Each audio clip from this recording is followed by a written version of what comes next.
Welcome back नाज़रीन। और अब बात करेंगे महकमा सेहत सिंध में एक ऐसी दास्तान की। वैसे तो ज़बान ज़द-ए-आम है कि वहाँ पर करप्शन जो है वो आम है, हर दफ्तर में करप्शन, हर फाइल को आगे बढ़ाने में करप्शन। और वो जिस कहते हैं कि जी फ़ाइल को आपने पहिए लगाए हैं तो आपका काम होगा और वरना फिर वो काम नहीं होगा। एक अफसोसनाक वाक़या हुआ है मलीर में, कराची में। एक डॉक्टर ने मुबैना तौर पर ख़ुदकुशी कर ली है और उन डॉक्टर साहब का एक ख़त भी सामने आया है जो कि सोशल मीडिया के थ्रू हम तक भी पहुंचा है। और उसमें डॉक्टर साहब ने ये मेंशन किया है, मुतवफ़ी डॉक्टर अज़ीज़ सोढर ने, कि उनसे जो महकमा सेहत के अफसरान हैं और मुख्तलिफ़ ज़िम्मेदारियों पे जो मौजूद हैं, उनसे ट्रांसफ़र के लिए पैसे मांगे जा रहे थे, उनसे एप्लीकेशन के लिए पैसे मांगे जा रहे थे, जगह जगह हर दफ्तर में उनसे रिश्वत तलब की जा रही थी, जिसकी वजह से वो तंग थे और उनका ट्रांसफ़र भी नहीं हो पा रहा था। इस हवाले से हम मज़ीद बात करेंगे। हमें टेलीफोन लाइन पर ज्वाइन किया है जनाब डॉक्टर महबूब नोनारी ने, जो कि रहनुमा है यंग डॉक्टर्स एसोसिएशन के। अस्सलाम वालेकुम डॉक्टर महबूब साहब। वालेकुम सलाम। डॉक्टर महबूब साहब, क्या कहेंगे, आपके पास क्या मालूमात है कि क्या वाकई ये इसी तरह का मामला है जैसा सोशल मीडिया पर आ रहा है कि डॉक्टर साहब जो है वो महकमा सेहत में रिश्वत सतानी से तंग थे और इसी वजह से उन्होंने खुदकुशी की है? शुक्रिया शाहीन भाई, आप हमेशा जो डॉक्टर्स के और नर्सेस के पैरामेडिक के जो इशूज थे हमेशा हाईलाइट करते हैं। वाईडीए सिंध इस चीज़ से, जो हमारे डॉक्टर अजीज सोडर हैं जिन्होंने सुसाइड किया, माशरे और सिस्टम के एक नाकामी नाहिल लोगों की वजह से, इस चीज़ की वाईडीए सिंध मजम्मत करती है। और हम उम्मीद करते हैं आला उम्मीदवारों, आला एहलकारों से, chief secretary, chief minister Murad Ali Shah, Bilawal Bhutto इस चीज का एक्शन ले। जो हमारे डॉक्टर साहब थे अजीज सोडर, एक बीपीएस 19 ग्रेड में काम कर रहे थे मलीर में। काफी मसलों के बाद जाके इन्होंने कराची ट्रांसफर कराया था, जो लाड़काना में काम कर रहे थे। क्योंकि हमारे गवर्नमेंट की पॉलिसीज भी होती है कि जब आप एक इदारे में 3 साल काम करते हैं तो आप अपने दूसरे इदारों में या दूसरे डिस्ट्रिक्ट में ट्रांसफर करा सकते हैं।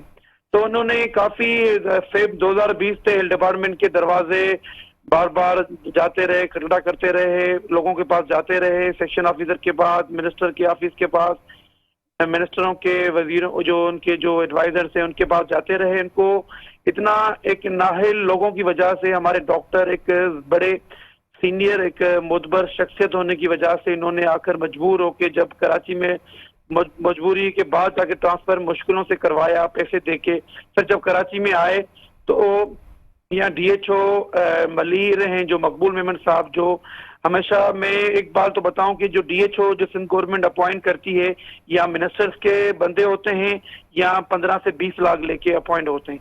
इन्होंने हमेशा अगर पॉजिटिव लॉयल पॉलिसी रखते इदारों के साथ तो हमारे जो हेल्थ वर्कर्स मायूस नहीं होते, चाहे डॉक्टर हो, नर्सेज हो, पैरामेडिक। इस मुआशी बहरान में खुदकुशियां का नंबर बढ़ता जा रहा है। इस डॉक्टर ने जो खुदकुशी की, इन्होंने मेडिसिन का इस्तेमाल करके एक मजबूर होके अपने आप की जान लेने की कोशिश की। एक दिन डाओ जा में एडमिट रहे, आज जाके उनको मशीन से हटा के ऑक्सीजन पे रखा है। तो डॉक्टर साहब ये बताएं कि एक जो लेटर सर्कुलेट हो रहा है, क्या वाकई इस बात की तस्दीक हुई है कि ये लेटर डॉक्टर साहब ने लिखा था, और उस लेटर में क्या हकायक बयान किए गए हैं? वो सिंधी जबान में लेटर लिखा हुआ है। ये जो हमने वाईडीए सिंध में जो इन्वेस्टिगेट किए, जो ये लेटर जो रोटेट हो रहा है मीडिया पे, हमने भी इसको कोशिश करके हाथ किया कि डॉक्टर साहब की खुद हैंड राइटिंग है। और इसमें जो काफी लोगों के जो उन्होंने नाम जो नॉमिनेट किए हैं, यही हेल्थ डिपार्टमेंट के मुख्य असरा वाले लोग हैं, जिनको ये एक, अगर आप एक आम डॉक्टर से भी पूछेंगे, डीजी हेल्थ का भी नाम है इसमें। हेल्थ सेक्रेटरी तो इन हमारे हेल्थ डिपार्टमेंट का बॉस है, तो उनके थ्रू फाइलें मूव होती हैं, जो जाके मिनिस्टर के पास पहुंचती हैं। जो लोग पैसों सोर्स से सिफारिश होती है, उनके लोगों की काम होते हैं, लोगों के ट्रांसफर होते हैं, चाहे छुट्टी हो या हज की छुट्टी लेनी हो या एक पाकिस्तान लीव लेनी हो या डॉक्टर्स की डेपुटेशन लेनी हो। हमारे डॉक्टर्स दिन ब दिन ऐसी चीजों में, बुरहान में मायूस होते जा रहे हैं, क्योंकि इतने ये पावरफुल लोग हैं, ये मिनिस्टर्स, वडेरे, जागीरदार, कि अगर आप इनके खिलाफ आवाज भी उठाओ तो ये आपको सस्पेंड कर देते। हम तो तंजीमी होकर इनसे आखिर तक लड़ते रहे।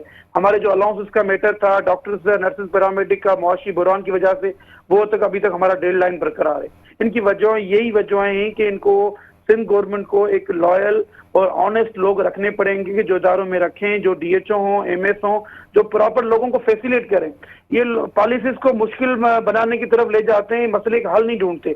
अगर डॉक्टर्स की शॉर्टेज होती है तो नंबर ऑफ डॉक्टर्स बढ़ाने की वजह से आप कमीशन अनाउंस करें, डॉक्टर्स की वैकेंसी बढ़ाएं। उन डॉक्टर्स को ये देहातों में फंसा के रखते हैं, उनकी फैमिलियां सफर होती हैं। यही डॉक्टर बेचारा इनके बच्चे की एडमिशन कराची यूनिवर्सिटी में हुई थी, ये ट्रांसफर के चक्कर में ये डॉक्टर साहब भागते रहे इनके पास। पर जब इनको हकायक का मालूम पड़ा कि जो एक अगर आम डॉक्टर से भी आप पूछेंगे कि ट्रांसफर की पोस्टिंग की जो डील चल रही हो कितने के पैसे, हर बंदा जानता है, चाहे एजेंसीज हो, चाहे फोर्सेस हो, चाहे मीडिया हो, चाहे डॉक्टर हो, मतलब वहाँ पे फिर भी इनके खिलाफ एक्शन उठाया जहाँ पे रेट लिस्ट टंगी हुई है। ये 100% है। अगर मैं भी अगर आज ये आपको एक तंजीमी बयान दे रहा हूँ, मुझे पता है कल मुझे सस्पेंड भी किया जाएगा, मुझे टर्मिनेट भी किया जाएगा, फिर भी हम अपने डॉक्टर्स के हुकूक के लिए लड़ते रहेंगे। और हमारी उम्मीद है तमाम तंजीमें मिलकर इस डॉक्टर साहब की एफआईआर हम दर्ज करवाएंगे, हेल्थ मिनिस्टर पे, हेल्थ सेक्रेटरी पे, और जो नाम उन्होंने सेक्शन ऑफिसर्स पर जज किए हैं। अगर सिंध गवर्नमेंट इन चीजों पे एक्शन नहीं लेती, ये एक डॉक्टर नहीं है, इससे हजारों डॉक्टर हैं जो हर डिस्ट्रिक्ट में, हर हॉस्पिटल में सफर कर रहे हैं, सीनियरों की मोनोपोली की वजह से, हेल्थ डिपार्टमेंट की रॉन्ग पॉलिसीज की वजह से। अभी एक मिसाल मैं आपको देता हूं इस डॉक्टर के हवाले से। दूसरा मिसाल है, हमारे डॉक्टर 3 साल से डेपुटेशन से महरूम है। जो लोग पार्ट 1 मुश्किल से पास करते हैं, वो 3 साल के बाद उनका पार्ट 1 एक्सपायर हो जाता है। अभी तक गवर्नमेंट ने कोई डेपुटेशन पॉलिसी नहीं दी। डेंटल डॉक्टर 4 से 5 हजार तक लोग बेरोजगार बैठे हुए हैं, आखिर लोग कहाँ जाएंगे? इनकी नॉन सीरियस एटीट्यूड की वजह से। अगर ये लोग अगर सीरियस होकर इदारों से काम करें तो इदारे स्मूथली अच्छी तरह से काम कर सकते हैं। राइट, तो ये बताइए कि ये इस वाक़े पे पर्टिकुलरली जो आज का वाक़या हुआ है, इसको डॉक्टर्स कम्युनिटी ने किस तरह से परसीव किया है और वो क्या कहते हैं इस बारे में? हमें इस वाक़े का कल पता चला था। हम इनकी फैमिली से, इनके फ्रेंड से कांटेक्ट करने की कोशिश कर रहे हैं। हमने वाईडीए सिंध ने लीगल एडवाइजर से भी कांटेक्ट किया है कि डॉक्टर साहब की जो एप्लीकेशन जो लिखी है बाय हैंड राइटिंग, उसको हम लीगल एडवाइजर से डिस्कस करके एक एसपी कराची या जो इनका मलीर का जो एसपी है उनके साथ रब्ता करके हम आला अफसरान पे एफआईआर कटवाएंगे। और हमारी उम्मीद है कि जो डॉक्टर साहब एक से एक ऐसा डॉक्टर नहीं, ऐसे दूसरे डॉक्टर भी जो है हमारे साथ खड़े हों ताकि कल कोई दूसरा डॉक्टर सफर ना हो। जब तक हम जुल्म की आवाज नहीं उठाएंगे, ये जुल्म इस तरह बढ़ता जाएगा। हम मिलजुल के हमें सिस्टम से, जुल्म से लड़ना पड़ेगा। तो डॉक्टर साहब, ये तो मलीर के, कराची के इलाके मलीर की ये सूरत हाल है, तो अंदरूनी सिंध में तो डॉक्टरों की इतनी भी सुनवाई नहीं होती होगी और उन बेचारों को भाई मैंने आपको ये बताया कि जहाँ पर कराची हो या हैदराबाद हो या नवाबशाह लाड़काना हो, जहाँ डीएचओ एमएस जो भी अपॉइंट होता है वो इनके फेवरेबल लोग होते हैं। या फेवरेबल लोग नहीं होंगे, मिनिस्टर के लोग नहीं होंगे, तो वो भारी रकम देके डीएचओ एमएस अपॉइंट किए जाते हैं। अब मकबूल मेंबर एक नाम नेहाद करप्ट ऑफिसर से, जहां आप मलीर में अगर आप डिस्ट्रिक्ट ऑफिसर डॉक्टरों की लिस्टें निकालें, नर्सेस की लिस्टें निकालें, कितने डॉक्टर्स को ये मंथली बेसिस पर लीव करके उनसे पैसे लेते हैं।